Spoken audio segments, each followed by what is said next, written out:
coaster damaged in collision, Ghent, Terneuzen Canal.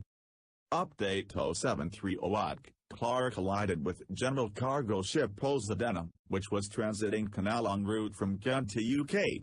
Poseidon was berthed shortly after 00:00 April 30 at Terneuzen, no information on damages yet.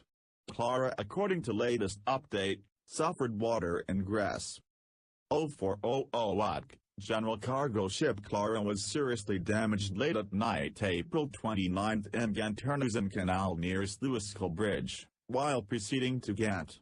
Starboard hull and deck and cargo deck area were breached. The ship was taken to Sluiskil and berthed.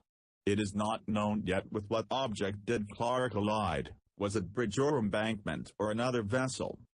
General cargo ship Clara, IMO 9507130, DWT 5489, built 2010, flagged Malta, manager Hansa Ship Management OU, Estonia.